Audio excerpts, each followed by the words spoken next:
Cher Périgourdin, chers amis, merci d'abord d'avoir répondu à notre invitation ce soir en grand nombre, puisque nous sommes près de 200 ce soir à cette soirée conviviale. 220, plus de 200. Avant toute chose, je souhaiterais remercier Yves Guéna du fond du cœur pour sa présence accompagnée ce soir de Mme Guéna. Comme ça a déjà été dit, Yves Guéna était non seulement le maire emblématique de Périgueux pendant 26 ans, je rappelle que c'est le plus long mandat de l'histoire de notre cité, mais j'ai l'avantage d'avoir à ses côtés également tout appris en près de 50 années de présence avec lui. Je ne le remercierai donc jamais assez pour tout cela, et pour m'avoir en particulier renouvelé sa confiance lors de la présente campagne, sans doute, vous en conviendrez, la plus difficile que j'ai eu à mener.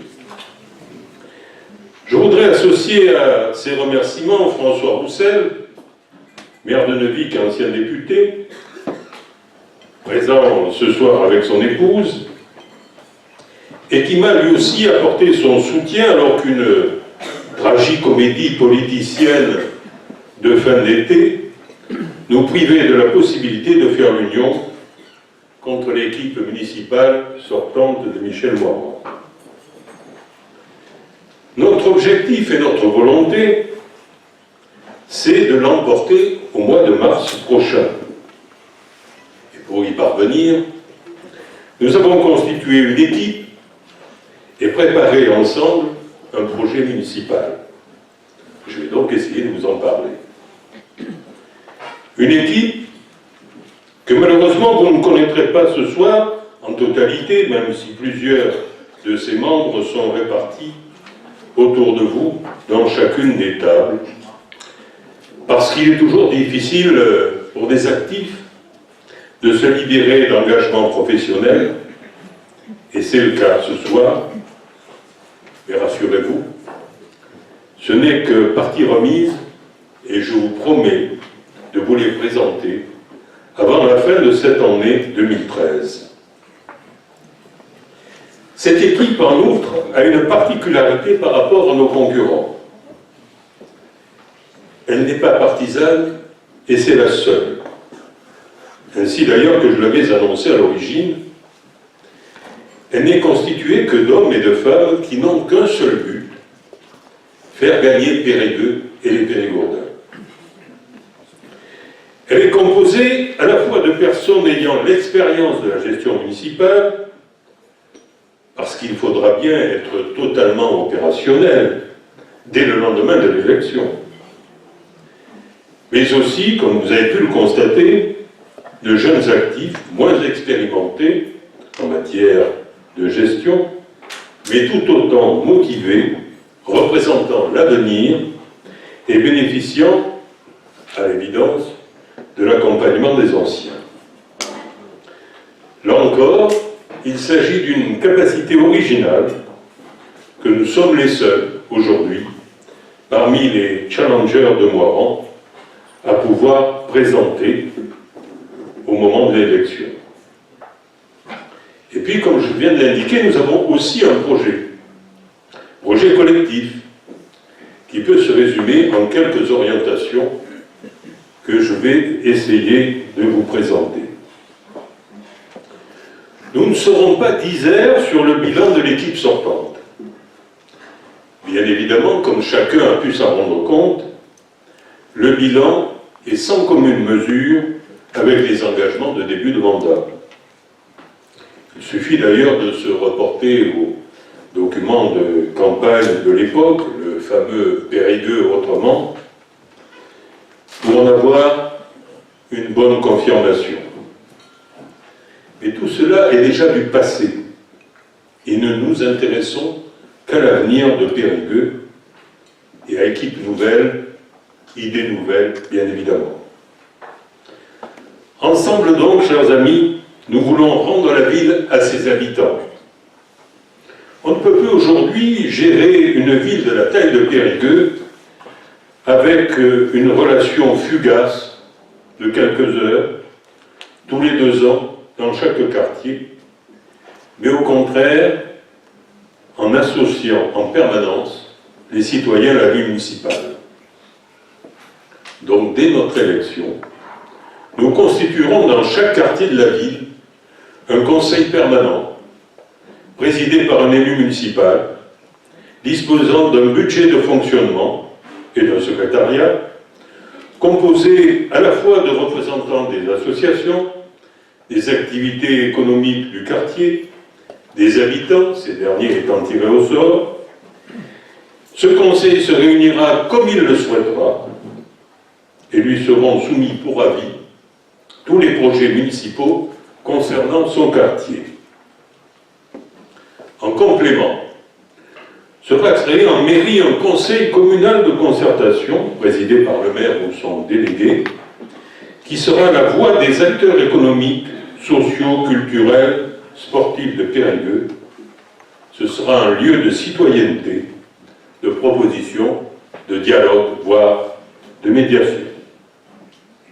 Enfin, nous ferons de Périgueux une ville numérique, en mettant à disposition sur Internet toutes les informations municipales, toutes les études, tous les budgets, les analyses financières, ainsi que toute possibilité nouvelle de réaliser un maximum de formalités en direct, en attendant le très haut débit par la fibre optique, qui devrait arriver dans les prochaines années.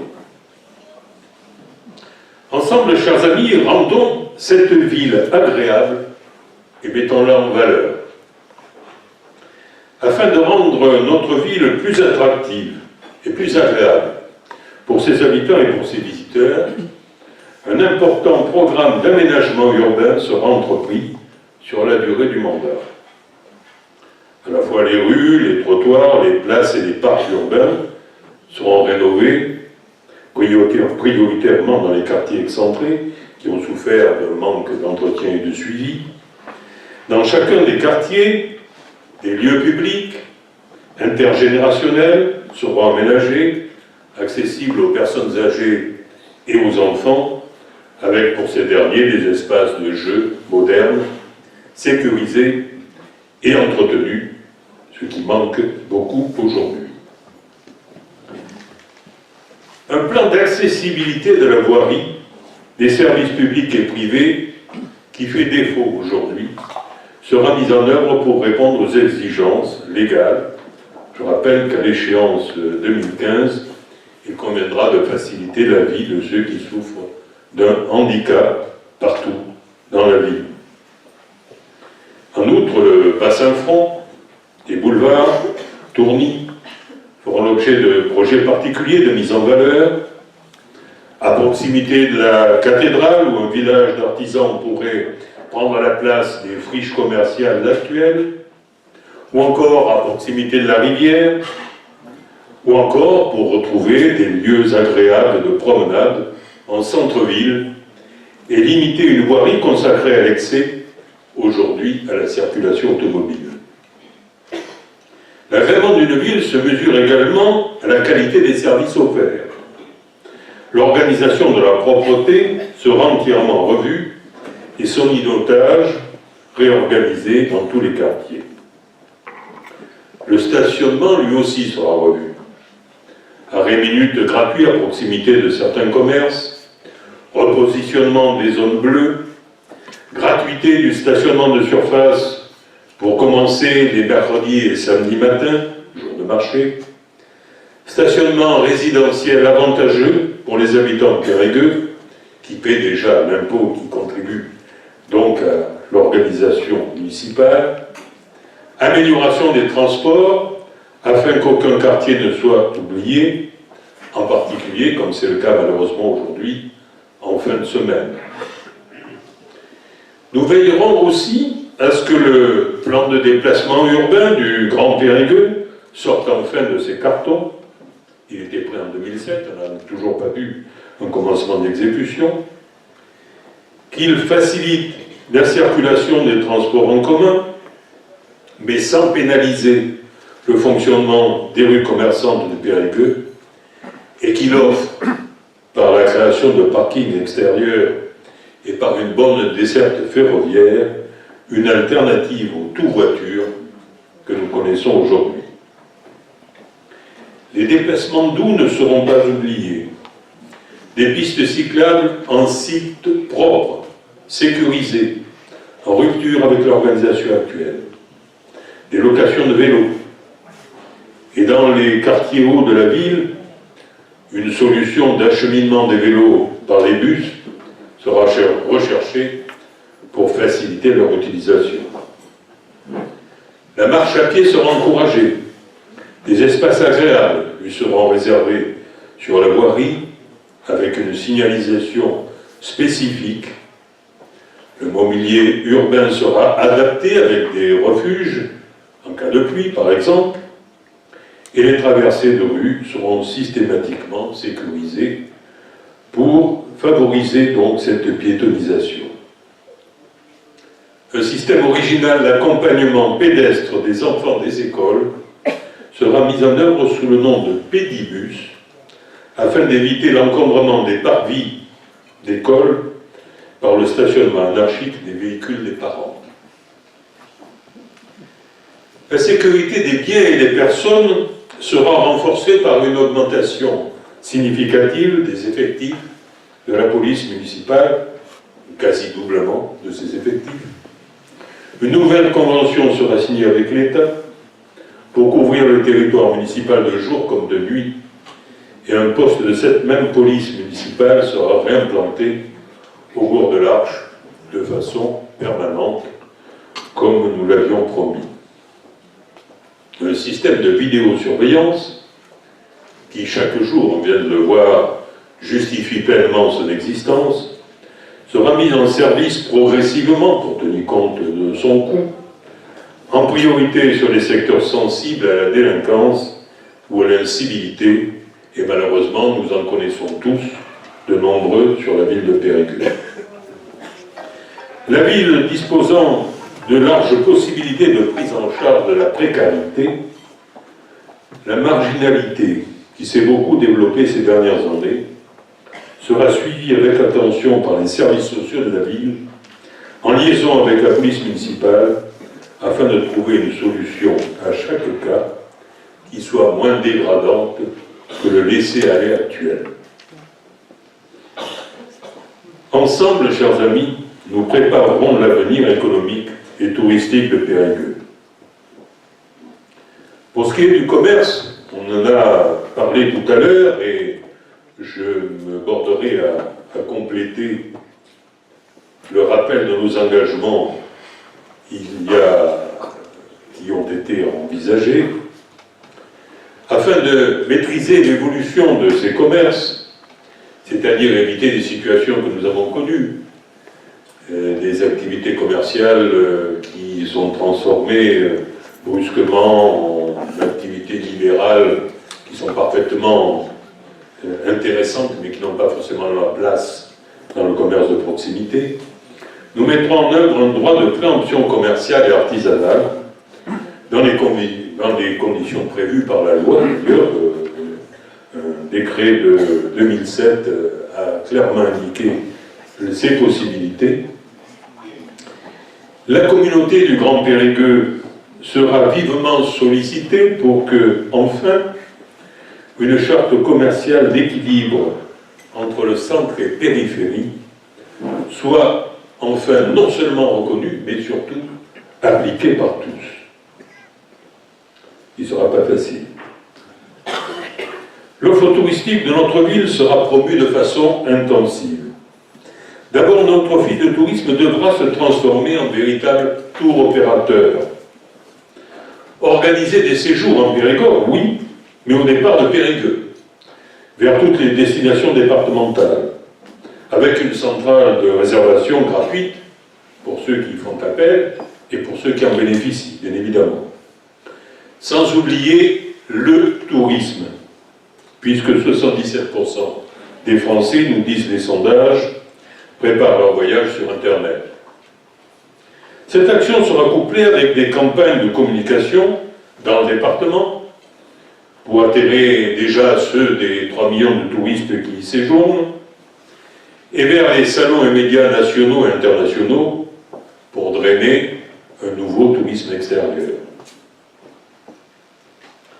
Avec l'acquisition récente des 5 hectares du terrain baptisé terrain Cernam, ce sera l'occasion de diversifier notre vocation d'économie touristique, en préconisant tout simplement la réalisation d'un complexe centre d'affaires et de congrès, couplé avec un hôtel 3 étoiles, en vue de développer un tourisme d'affaires en capitalisant sur nos propres atouts, que sont le patrimoine, la gastronomie et le bien-être en général. Cet ensemble, bien sûr, en fonction de la demande, pourra être complété par des immeubles de bureaux, voire d'un casino. Alors, je sais bien que tout le monde nous dit qu'il n'est pas possible de faire un casino à Périgueux, qu'on a un certain nombre de critères qui sont valables, mais il nous manque la population correspondante. Sauf que j'ai appris qu'on envisageait de créer un tel casino en Lot-et-Garonne, et à ma connaissance, le Lot-et-Garonne n'a pas une population beaucoup plus importante que celle de la Dordogne. Donc il n'est pas exclu que nous envisagions l'implantation d'un casino. D'autant que, à proximité, la présence de la gare, du pôle multimodal qui finira bien un jour par arriver, et d'espaces de parking bien aménagés, peut constituer un attrait certain, l'exploitation de l'ensemble étant confiée soit à une société d'économie mixte, soit à un promoteur privé. Toujours avec cet objectif de valoriser les atouts touristiques de notre ville, nous envisageons la création d'un parc d'attractions de loisirs pour enfants et familles qui sera recherché sur les terrains municipaux en complément des structures existantes qui existent sur l'agglomération et en faisant appel à des franchiseurs spécialisés, la collectivité n'ayant pas à elle seule le monopole de ce genre d'activité. De même, diverses animations permanentes, culturelles ou festives, comme par exemple un son et lumière agrémenté de reconstitution historique, compléteront le dispositif offert à nos visiteurs et j'espère qu'ils y répondront. De façon générale, les talents de nos associations seront mobilisés tout au long de l'année avec en contrepartie le bénéfice de la gratuité permanente et totale des installations municipales pour ces mêmes associations ayant leur siège à Périgueux. Ensemble, chers amis, nous imaginerons un nouveau rayonnement culturel. Ce point a déjà été évoqué par Valérie et je me bornerai donc à rappeler que la nécessité de compléter les installations de confort tant dans nos musées, nécessité d'une cafétéria pour le musée d'art et d'archéologie, d'une cafétéria et d'une salle d'exposition permanente à Vézuna, nécessité absolue de trouver un autre lieu d'accueil pour les magnifiques collections de notre musée militaire, sans oublier les travaux de gros entretien devenus absolument indispensables au centre culturel de la Visitation. J'ai l'avantage d'y aller toutes les semaines et de pouvoir le constater, ni les compléments de locaux à adjoindre à notre sans réserve, comme vous le savez, lieu festif de musique amplifiée. Enfin, les événements culturels de l'été qui étaient Macadam Jazz et MNOP la Nouvelle-Orléans mériteront de redevenir les fleurons de la saison culturelle d'été à Périgueux et d'y retrouver leur public. Et nous ferons en sorte que cela puisse se produire. Chers amis, ensemble, nous retrouverons une ville plus humaine, plus sportive, plus jeune. Périgueux a toujours pratiqué une politique exemplaire du logement social en particulier, en respectant depuis très longtemps les exigences de la loi SRU, qui préconise 20% de logements sociaux dans les villes de plus de 3500 habitants. À l'avenir, donc, ce point étant déjà pratiquement réglé, il conviendra de prioriser la rénovation des ensembles de logements les plus anciens, mais aussi de veiller à limiter les loyers et charges des constructions les plus récentes pour éviter ce constat alarmant que nous connaissons aujourd'hui, puisque 230 logements sont vacants aujourd'hui dans le parc de Périgueux Habitat, alors qu'on a une demande exponentielle. Rappelons que la ville, autrefois, sous le règne d'Yves Guénin, avait pris à sa charge le différentiel de loyer et de charges pour les populations à très faible revenu, lorsque avaient été démolies ce qu'on a appelé les rues neuves. Enfin, si des opérations programmées d'amélioration de l'habitat vétuste, voire indigne, sont actuellement mises en œuvre, une insuffisance de communication fait que ces possibilités sont mal connues, y compris dans les quartiers concernés. Nous en sommes rendus compte en les visitant. Il faudra donc y remédier. Les seniors représentent aujourd'hui, il n'y a plus de vieux, depuis qu'il n'y a plus des seniors, les seniors représentent aujourd'hui 28% de la population de Périgueux. Des animations spécifiques dans les clubs seniors des quartiers seront ouvertes toute l'année à leur profit. Elles ont aujourd'hui pratiquement disparu. On se demande pourquoi. Un bureau de soutien parental sera ouvert en mairie, ainsi qu'une maison de la parentalité, avec des programmes pour les parents animés par les parents eux-mêmes. Je rappelle que à la fin des années 2000 à 2007, cette parentalité avait eu un succès assez phénoménal. La ville souffre d'un déficit d'équipement sportif mis à disposition des enseignants d'éducation physique et sportive de l'éducation nationale. Il conviendra de rappeler, avec insistance, au Conseil général et régional de faire face à leurs engagements et leur rappeler qu'ils se sont engagés à construire, déjà depuis presque une dizaine d'années, 2 gymnases, l'un près du lycée G de Beaufort, l'autre près du collège Montaigne, afin de faire face à cette nécessité. Pour sa part, la ville construira un boulodrome couvert avec clubhouse, aux normes de compétition, et modernisera les installations du stade d'Ongiras, pour faciliter l'assistance du public. Notre club athlétique périgourdin rugby sera conforté en tant que club phare compte tenu de son rayonnement, mais aussi en tant qu'école de formation des jeunes. La ville s'engagera à prospecter des financeurs capables d'assurer son budget de fonctionnement en Fédéral 1 aujourd'hui et peut-être en Pro D2 demain. Périgueux a aussi besoin d'un rayonnement universitaire.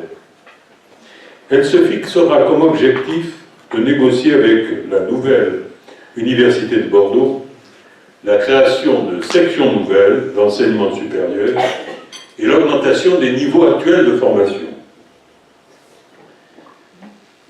sans pour autant nous priver de rechercher l'implantation d'établissements d'enseignement supérieur privé. Il faudra également la création de résidences universitaires à construire par notre office HLM pour une mise à disposition du Centre régional des œuvres universitaires qui est spécialisé dans la gestion de ce type de site. Un bureau jeune sera également créé au profit des étudiants ou des jeunes travailleurs afin de leur faciliter les démarches administratives ou de les mettre en relation avec les partenaires de la ville, tels que la Maison de l'Emploi, pour toutes les questions qui relèvent de sa compétence.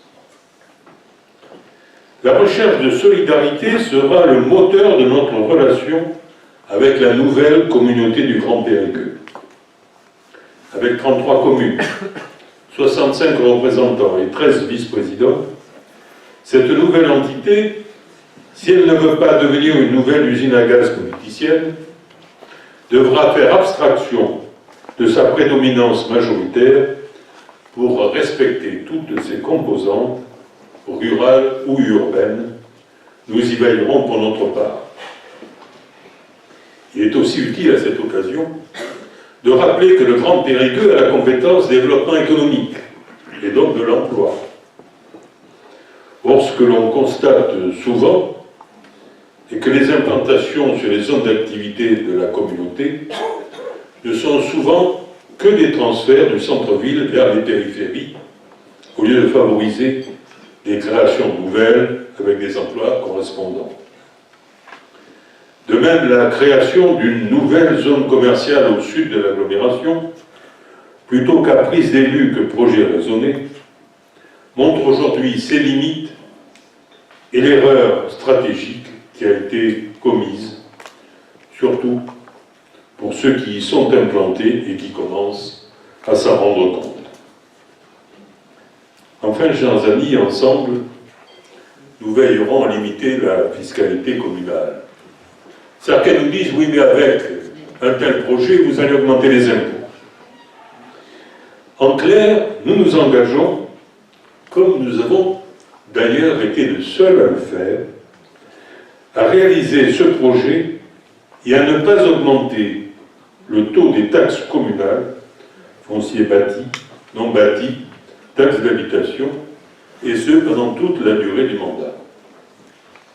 Je rappelle que de 2001 à 2008, ça a été fait sans poser de problème et sans nuire à l'investissement ni au fonctionnement. Ça n'a pas continué par la suite. Mais nous irons plus loin. Non seulement nous maintiendrons la fiscalité communale au niveau des taux, mais nous allons diminuer cette fiscalité communale d'1 million d'euros. Engagement qui sera lissé sur la durée du mandat, c'est-à-dire de 2015 à 2019. Je rappelle que le budget 2014 sera malheureusement préparé, peut-être même voté par l'équipe municipale actuelle, et donc nous aurons peu de poids sur sa constitution. Par contre, à la suite, cela signifie que sur les 5 années qui suivront, nous rembourserons à nos concitoyens 200 000 euros d'impôts chaque année. Ceci est possible grâce à notre expérience de gestionnaire et à notre connaissance de la situation financière de la ville. Et c'est grâce à cela que nous pouvons garantir à la fois ces engagements de diminution d'impôts et de façon générale la réussite de notre projet. Voilà, chers amis périgourdais, en quelques mots, le résultat de plusieurs mois de réflexion collective. Ensemble, chers amis, je vous le dis, nous allons prendre en mars prochain et faire gagner Périgueux. Merci. Bravo. Merci, je vais te garder un petit peu avec moi. Déjà pour que tu apprécies tous les applaudissements que tu peux